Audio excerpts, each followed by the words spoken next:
வணக்கம் நண்பர்களே. நம்ம வீடுகள்ல தினமும் சாப்பிடப்படும் ஒரு உணவு என்றால் அது தயிர் தாங்க. மதிய உணவு முடிந்ததும் ஒரு கிண்ணம் தயிர், வெயிலிருந்து வந்தா மோர், இரவு உணவுடன் தயிர் சாதம், இப்படி பலருடைய வாழ்க்கையில தயிர் முக்கியமான ஒரு அங்கமா இருக்குது. தயிர் என்றாலே ஆரோக்கியம், செரிமானம், குளிர்ச்சி, உடல் நலம் என்று பல நல்ல விஷயங்களை நம்மளுக்கு தெரியும். ஆனா தயிர் எல்லாருக்கும் நல்லதா? எந்த நேரத்துல சாப்பிட்டால் பிரச்சனை? யாரெல்லாம் கவனமாக இருக்க வேண்டும்? அதிகமா சாப்பிட்டா என்ன நடக்கும்? யாருக்கு இது ஆபத்தை விளைவிக்கும்? அப்படிங்கிறதா இந்த வீடியோல நம்ம பார்க்க போறோம். தயிரின் அற்புதமான நன்மைகளையும் பலர் அறியாத பக்க விளைவுகளையும் முழுமையா இந்த வீடியோல பார்க்க போறோம். ஸோ வீடியோவை ஸ்கிப் பண்ணாம முழுமையா பாருங்க. ஏன்னா இந்த வீடியோல சொல்லப்பட்ட ஒவ்வொன்றும் உங்களுடைய ஆரோக்கியத்திற்கு பயனுள்ளதாக இருக்கும். ஸோ உங்கள் ஆரோக்கியம் உங்கள் கையில் தான் இருக்குது. ஸோ வீடியோவை ஸ்கிப் பண்ணாம கடைசி வரைக்கும் பாருங்க. எப்படி தயிரை சரியாக சாப்பிட வேண்டும் என்பதையும் நான் சொல்ல போறேன். அதையும் நீங்க தெரிந்து கொள்வீர்கள். தயிர் அப்படிங்கிறது பாலை நொதிக்க செய்து அதிலிருந்து உருவாக்கப்பட்ட ஒரு உணவை தான் தயிர். இதில் இருக்கக்கூடிய நல்ல பாக்டீரியாக்கள் லாக்டோபேசிலஸ், ஸ்ட்ரெப்டோகாக்கஸ், தெர்மோஃபிலிக்ஸ், இவை குடல்ல இருக்கக்கூடிய நல்ல நுண்ணுயிரிகளை அதிகரிக்கிறதுக்கு உதவுது. தயிரில் இருக்கக்கூடிய ஊட்டச்சத்துக்கள் புரதம், calcium, potassium, phosphorus, vitamin B12, vitamin B2, probiotic. இதனால தான் தயிர் ஒரு முழுமையான ஆரோக்கியமான ஒரு உணவாக கருதப்படுது. இதனால் ஏற்படக்கூடிய நன்மைகளை பார்த்துடலாம். நன்மை 1, குடல் ஆரோக்கியத்தை மேம்படுத்துறதுக்கு பயன்படுது. தயிரில் இருக்கக்கூடிய நல்ல பாக்டீரியாக்கள் குடல் நலனை மேம்படுத்துது. இதனால் செரிமானம் சீராகும், மலச்சிக்கல் குறையும், வயிறு உப்பசம் குறையும், உடல் நுண்ணீர்கள் சமநிலை மேம்படும். குறிப்பாக ஆன்டிபயாட்டிக் மருந்து எடுத்த பிறகு தயிர் சாப்பிட்றது நோய் எதிர்ப்பு சக்தியை அதிகப்படுத்துறதுக்கு தயிர் பயன்படுது. நமது நோய் எதிர்ப்பு அமைப்புல பெரும் பகுதி குடலோட தான் தொடர்புடையது.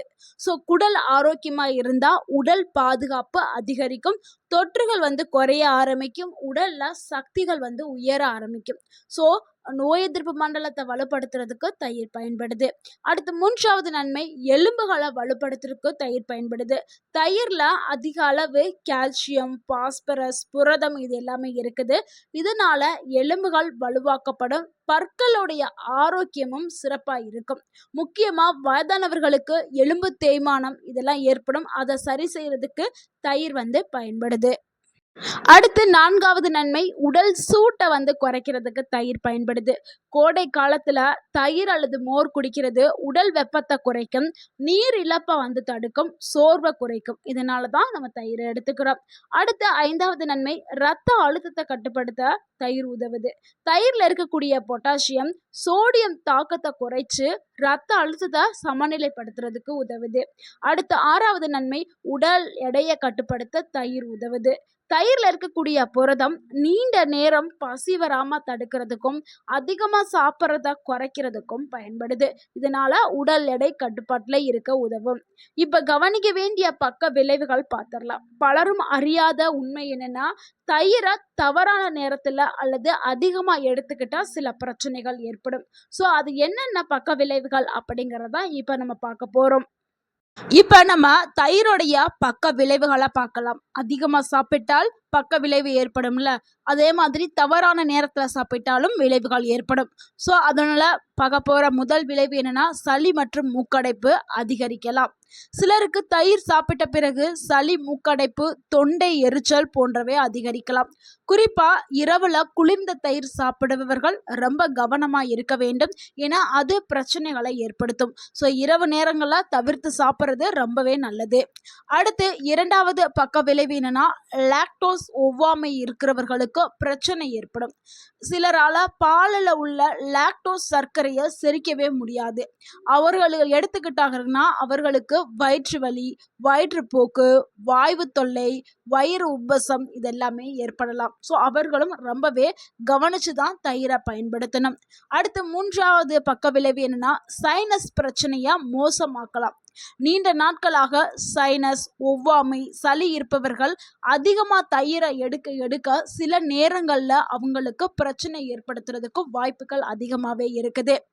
4வது பக்க விளைவு மூட்டு வலியை அதிகரிக்கலாம் அப்படின்னு சிலர் கூறுகிறார்கள். சிலருக்கு மூட்டு வலி, மூட்டுகளில் வீக்கம் இதெல்லாமே இருக்கும்போது அதிகமாக தயிர் சாப்பிட்டா அதுவும் பிரச்சனைகளை ஏற்படுத்தும் அப்படின்னு சொல்றாங்க. இது எல்லாருக்கும் பொருந்தாது, சிலருக்கு மட்டும்தான் இது பொருந்தும். அடுத்து 5வது பக்க விளைவு அதிக கொழுப்பை தரக்கூடியது தயிர் அப்படின்னு சொல்றாங்க. அதனால அதிகமா உடல் எடை இருக்கிறவங்க அதிக அளவுல தயிரை சேர்க்கும் போது என்ன ஆகும்னா அதுல சிலர் என்ன பண்ணுவாங்கன்னா தயிரோடு சேர்த்து சர்க்கரையும் சேர்த்து சாப்பிடுவாங்க. ஸோ அதிக அளவில் தயிர், அதிக அளவில் சர்க்கரை சேர்த்து சாப்பிட்டா உடல் எடையை அதிகரிக்கிறதுக்கு வாய்ப்புகள் அதிகமாக இருக்கிறதாக சொல்கிறாங்க. அடுத்து 6வது பக்க விளைவு என்னன்னா அமிலத்தன்மை பிரச்சனை சிலருக்கு இருக்கும். சிலருக்கு ஆசிட் ரிஃப்ளக்ஸ், நெஞ்செரிச்சல் இதெல்லாம் இருந்துச்சுன்னா அதிகமாக தயிர் சாப்பிடும்போது அது பிரச்சனைகளை ஏற்படுத்துறதுக்கு வாய்ப்புகள் இருக்குது. அடுத்து 7வது பக்க விளைவு இரவுல அதிகமா சாப்பிட்றது. இரவு நேரத்துல அதிக அளவுல தயிர் சாப்பிட்றது சிலருக்கு செரிமான பிரச்சனை, வயிறு உப்பசம், சளி போன்ற பிரச்சனைகளை ஏற்படுத்தலாம். அதனால இந்த 7 பக்க விளைவுகள் ஏற்படும். ஸோ அதனால தயிரை அளவா சாப்பிட்றது ரொம்பவே நல்லது. ஏன்னா தயிர் நல்லதுன்னு சொல்லிட்டு அதிகமாக எடுத்துக்காதீங்க. எந்த ஒரு உணவாக இருந்தாலும் அளவுங்கிறது ரொம்பவே முக்கியம். அதுக்கு தான் ஒரு பழமொழி இருக்கு, அளவுக்கு மீறினால் அது அமிர்தமாக இருந்தாலும் அது நஞ்சாக்கப்படும்.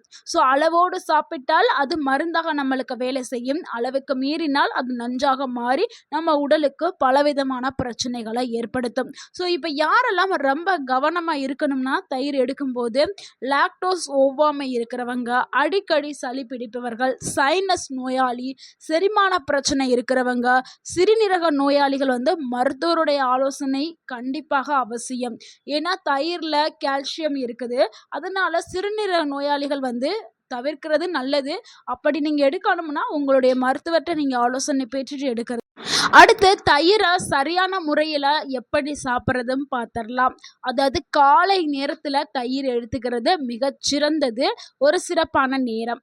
மதியானத்தில் எடுக்கிறது அதை விட ஒரு சிறப்பான ஒரு ஆரோக்கியமான ஒரு டைம் என்ன, அது மதியான நேரத்தில் தாங்க. இது ரொம்ப ரொம்ப சிறந்த நேரம்.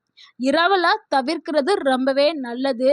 தவிர்க்க முடியாத சூழ்நிலைக்கு எடுக்கணும் அப்படின்னா அளவா கொஞ்சமா மட்டும் பயன்படுத்துங்க. தயிருடன் சேர்த்து சாப்பிடக்கூடிய நல்ல உணவுகளை பார்த்தலாம். தயிர் கூட ஜீரகம், வெள்ளரிக்காய், கேரட், புதினா, கொத்தமல்லி, சிறிதளவு மிளகு இந்த மாதிரியான பொருட்களை சேர்த்து சாப்பிட்டா இன்னமும் கூடுதலான ஆரோக்கியம் உடலுக்கு கிடைக்கும். தவிர்க்க வேண்டியது என்னன்னா சிலர்லாம் தயிர் சர்க்கரை சேர்த்து லெசி அப்படின்னு சொல்லிட்டு சாப்பிடுவாங்க. ஸோ அதெல்லாமே தவிர்க்கணும். சர்க்கரை, அதிக உப்பு, மிகுந்த குளிர்ந்த தயிர், அதிக எண்ணெய் உணவுகளுடன் சேர்த்து சாப்பிட்றது இது எல்லாமே தவிர்க்க வேண்டும். அதே மாதிரி வீட்டில் தயாரித்த தயிரை சாப்பிட்றது மிகவும் முக்கியமானது. அதே மாதிரி தயிர் எடுக்கும்போது வீட்டில் தயாரித்தாலுமே புதிதாக இருக்கணும். பழைய தயிரை பயன்படுத்தக்கூடாது. வீட்டில் பயன்படுத்தக்கூடிய தயிரில் அதிக அளவுகள் சத்துக்கள் இருக்கும். அதனால வீட்டில் முடிஞ்ச அளவுக்கு தயிர் ரெடி பண்ணி சாப்பிடுங்க. முடியாதவங்க கடையில் வாங்குங்க. கடையில் மேனுஃபேக்சரிங் எக்ஸ்பைரி டேட் பார்த்துட்டு வாங்கி சாப்பிட்றது ரொம்பவே நல்லது. ஒரு நாளைக்கு எவ்வளவு தயிர் சாப்பிடணும்னா 1 முதல் 2 கிண்ணம் வரைக்கும் நம்ம தயிர் எடுத்துக்கலாம். அதுக்கு மேலே வேண்டாம். ஆனால் வயது, உடல்நிலை, உணவு முறை ஆகியவற்றை பொறுத்து சில பேருக்கு மாறுபடும். ஸோ பொதுவாக நான் 1லேருந்து 2 கிண்ணம் சொல்லியிருக்கேன். ஸோ அந்த அளவை நீங்கள் பின்பற்றுங்கள். நண்பர்களே, தயிருங்கிறது ஒரு அற்புதமான உணவு என்பதில் சந்தேகமே இல்லை. ஆனால் எந்த ஒரு உணவாக இருந்தாலும் அளவுக்கு மீறினால் அது பிரச்சனையை ஏற்படுத்தும். ஸோ சரியான அளவில் சரியான நேரத்தில் எடுத்துக்கிட்டால் மட்டும்தான் உங்கள் உடலுக்கு நல்ல ஒரு ஆரோக்கியத்தை கொடுக்கும். இந்த வீடியோ உங்களுக்கு பயனுள்ளதாக இருந்திருந்தா இந்த வீடியோக்கு ஒரு லைக் பண்ணுங்கள். இந்த வீடியோவை உங்களுடைய ஃப்ரெண்ட்ஸ் அண்ட் ஃபேமிலிக்கு ஷேர் பண்ணுங்கள். மறக்காமல் நம்ம சேனலை சப்ஸ்கிரைப் பண்ணுங்கள், சப்போர்ட் பண்ணுங்கள், கமெண்ட் பண்ணுங்கள். தேங்க்யூ ஃபார் வாட்சிங். உங்கள் ஆரோக்கியம் உங்கள் கையில். வாழ்க வளமுடன். நன்றி.